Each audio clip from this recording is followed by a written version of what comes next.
¿qué está pasando en Chile?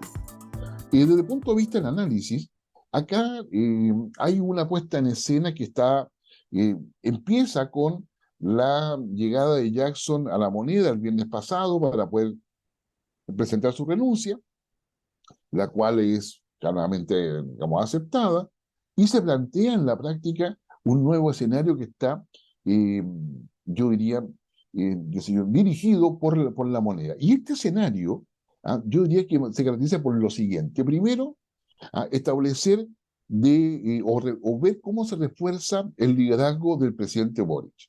Recordemos que el presidente Boric, digamos, las dos grandes, yo diría, déficits que presentan todos los estudios de opinión pública tiene que ver con credibilidad y con confianza. Y al lado de eso, la falta de conducción del gobierno. Entonces, para entender todo este cambio que ha habido de la renuncia de Jackson hasta el cambio de gabinete que conocimos, digamos, hace un día atrás, debemos entender que esto va orientado a reforzar el liderazgo del presidente Boris y a darle un sentido de conducción. ¿Ya? Por lo tanto, ese es el primer objetivo. Y eso se logra, eh, digamos, aceptando la renuncia de Jackson, de tal forma de que aparezca como el sacrificio de Jackson para que el presidente Boris pueda hacer eso. Es decir, Jackson eh, eh, se presta y le presta ropa a la estrategia de gobierno para poder apoyar al presidente Boris. En consecuencia, tanto el presidente Boris con Jackson no se enojan, no se van enojados, no se van molestos, nada, sino que simplemente se empieza el inicio de la estrategia. Eso permite que el fin de semana el gobierno ya diga, ¿no es cierto? Y fue el debate del fin de semana pasado, en el cual, el gobierno, ¿qué es lo que dice? Nosotros ya sacamos a Jackson, por lo tanto la oposición no tiene argumento para no sentarse a conversar. Nosotros ya hicimos lo que estaban pidiendo. La acusación constitucional ya no tiene sentido. De hecho, el Partido Republicano la baja. En consecuencia, ahora tienen que sentarse a conversar porque estaban pidiendo. O sea, porque ellos decían, no conversamos entre Jackson. Ok, sacamos a Jackson, ahora conversemos. Y deja que todo eso se empiece a amplificar al fin de semana. Y luego él vuelve rápidamente de Paraguay, a un Paraguay donde va incluso con Sebastián Piñera, quien había denostado en forma bastante, yo diría, como intensa, digamos, tiempo atrás. Y va con él y conversan. Y le hace la jugada a Piñera en el fondo, y Piñera trata de salir jugando en términos de decir que hay que buscar las cosas, pero los proyectos son malos. Estamos hablando de un proyecto de reforma tributaria y el pacto tributario, el pacto fiscal. Entonces, en definitiva, se hace el montaje de todo esto y termina con este cambio de gabinete que en realidad es un ajuste de piezas. Hay varios enroques, ¿no es cierto? En la Ministerio de Bienes Nacionales, ahí como aparece el desarrollo social, y hay un ajuste de piezas en torno a los anillos concéntricos, como alguna vez lo definió el propio presidente Boric, de las relaciones de poder, pero el núcleo duro de la toma de decisión a nivel de gobierno no se ha modificado en nada. Sí, efectivamente, podemos ver en términos de forma visible de que Revolución Democrática queda reducida a su mínima expresión en su representación en el gabinete, con lo cual quiere decir que pierde influencia y que la coalición de partidos que propuso Gabriel Boric va a estar dada por Común y Convergencia Social, básicamente, y eventualmente el Partido Comunista. No, el Partido Comunista es muy difícil que vaya a alianza de esa naturaleza, pero yo no lo descartaría. No cabe duda que el Partido Comunista gana espacio político dentro del gabinete, obtiene el Ministerio de Educación, obtiene también una mejor representación en el Ministerio de Defensa, en la Subsecretaría de Defensa, que son temas, yo diría, importantes para el Partido Comunista. Ergo, o en consecuencia, lo que vemos es que en este ajuste de piezas, ¿ya? Se dejan, digamos, ver también otras cosas, es decir, apagar las críticas que se están generando en el ámbito minero, y ahí se llama a una persona con experiencia, que es Aurora Williams, quien en definitiva digamos, viene a salvar los temas de NAMI, las críticas a Codelco, sale, digamos, Pérez de Arce, que era el presidente ejecutivo de Codelco, perdón, de NAMI, digamos, y ella viene a apagar esos incendios.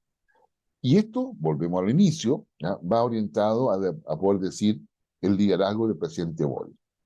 ¿Irá a tener resultado esperado? Digamos, todo eso, no lo sabemos, pero es evidente de que efectivamente el gobierno está haciendo un diseño y una estrategia mucho más, yo diría, meditada y planificada. No deja llamar la atención tampoco y la forma en que ha mantenido el secreto. Se empezó a hablar al final, como que era como obvio, o sea, si sacó a Jackson, bueno, ¿qué otro cambio de gabinete va a hacer? Había que, de parte del gobierno, ¿no es cierto?, neutralizar las presiones para la salida del ministro Montes, que el Partido Socialista lo estaba blindando, pero donde también Montes tiene un objetivo en el ámbito de vivienda que es conocido desde antes de llegar al gobierno. Entonces, eh, esta estrategia que ha logrado instalarse antes del gobierno no se filtró, lo cual da cuenta de un cuidado de la instalación de una red, eh, yo diría, muy privada, donde no hay filtraciones respecto a lo que está pasando. Y las filtraciones suceden cuando el gobierno quiere. ¿Ah? Y el medio preferido para esa filtración es la tercera. ¿Ya? Entonces, yo diría que acá hay una puesta en escena, yo diría, bastante cuidada. Eh, Igualmente se cambia ministro de Cultura, ¿no es cierto?, en todo lo que tiene que ver en el contexto de los 50 años, se le quita la preeminencia a los 50 años y se está privilegiando el rol de Boric como presidente y conductor del país, ¿ah? Para poder aumentar su credibilidad y confianza. Ahora, terminado esto, lo que vamos a llegar es a ver al mes de septiembre. Finalmente, estamos en agosto, el presidente Boric viaja a China en el mes de octubre, ¿ya? Y eso, sin lugar a dudas, le va a dar un impulso en relaciones internacionales con una China que esperemos también tenga anuncios. Entonces, acá yo creo que lo que tenemos es un área en la cual el gobierno está colocando todo sobre la mesa para poder sentar a la oposición. De hecho, al momento que estamos grabando esto, el día jueves, está la reunión en La Moneda, por lo tanto usted va a tener más antecedentes cuando escuche todo este comentario análisis respecto a lo que está pasando, pero vamos a ver cómo reacciona la oposición, y qué propone la oposición. Por lo tanto, yo diría que ese es el análisis de este cambio de gabinete, un ajuste de pieza con una escena completamente montada desde la renuncia de Jackson hasta ahora. Pero nos queda un cogollo, como se diría en el campo. ¿Qué pasa con la oposición? Claro, porque uno puede criticar y colocar el acento de análisis sobre el gobierno, pero ¿qué pasa en la oposición? Tenemos las elecciones de Renovación Nacional de por medio, donde hay al menos tres candidaturas, donde están las que apoya Carlos Larraín, donde están las que apoya Sebastián Piñera, donde las que hay que apoyan otros, ah, eh, pero hay una pugna de poder al interior. Entre medio está la figura de Sebastián Piñera, que empieza a emerger como una opción presidencial también.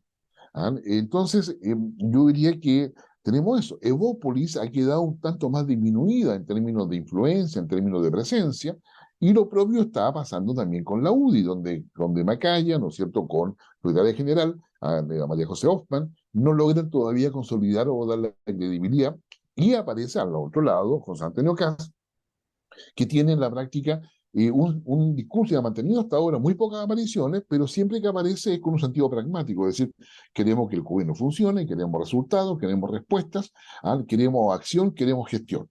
Es decir, no va la crítica necesariamente ideológica, algunos de la gente republicana por supuesto que está en eso, pero va en eso. ¿Qué está haciendo el Partido Republicano? Cuidando el proceso constituyente, donde ellos tienen mayoría y tienen la capacidad de poder manejar. Y de hecho, eh, la, todo lo que es el proceso de negociación que hay en el interior de la Comisión Constitucional, hoy día está en manos de republicanos, y es ahí donde tiene la preocupación del Partido Comunista particularmente. El Partido Comunista, efectivamente, como lo ha dicho más de algún personero, un político, está en la idea del tema estratégico de que hay que generar las condiciones para que la opción rechazo pueda ganar en diciembre. Por lo tanto, el Partido Republicano está orientado a generar las condiciones para que pueda ganar el apruebo, o sea, aprobar la propuesta constitucional. En esa negociación, que no va a ser fácil en estos días, en esta semana en realidad, nos vamos a encontrar con el 4 de septiembre, ya, que es la fecha del plebiscito anterior, ya, y nos vamos a encontrar también con después, que sigue el 11 de septiembre, después viene el 5 de octubre, después viene el 19 de octubre. Es decir, hay una cantidad de fechas donde el ambiente político va a estar bastante convulsionado. Por lo tanto, ¿tiene estrategia la oposición? Aparte de ser oposición, yo diría que si la tiene, no está clara. ¿Ya? Y si no está clara, la estrategia no existe. En política, si las cosas no son claras, claramente es muy fácil echarla abajo, y por lo tanto, hoy día, usted cuando esté escuchando o viendo nuestro análisis, va a saber qué es lo que sucede en virtud de los resultados de la reunión que ha tenido el presidente Boris con los presidentes y secretarios generales de todos los partidos políticos de oposición. Si eso logra, diría, cuajar adecuadamente, vamos a ver, porque se va a tener tres resultados posibles donde usted puede evaluar. ¿Qué pasa con la propuesta de reforma de pensiones? Si efectivamente el 6%, que no está parte importante del debate. ¿Qué pasa con el pacto fiscal y la propuesta de Marcel? ¿Ya? ¿Y qué pasa, no es cierto, digamos, en la práctica con el liderazgo del presidente? Que son las tres cosas que yo le diría que usted evalúe. Y ahí tenemos la fotografía con la cual vamos a estar trabajando la próxima semana. Es decir, bueno, ¿qué sucede en Chile realmente? ¿Ya? A raíz de que nos estamos acercando a fecha emblemática y ya pasando agosto, no es porque uno sobreviva a agosto, sino que pasando agosto ya estamos a final de año. Y estando a final de año estamos pensando en el discurso del presidente en el mes de marzo. Digamos, entonces, yo diría, queda menos tiempo, pero acá, en estos meses, se están jugando cosas que son claramente, digamos, más que relevantes, más con mucho sentido estratégico. Y nos faltaría solamente colocar el cogollo respecto a que los próximos meses, y particularmente el próximo año, los partidos se van a empezar a preocupar de las campañas para la elección de gobernadores, consejeros regionales, alcaldes y consejeros municipales. Entonces, los partidos ahí se van a medir.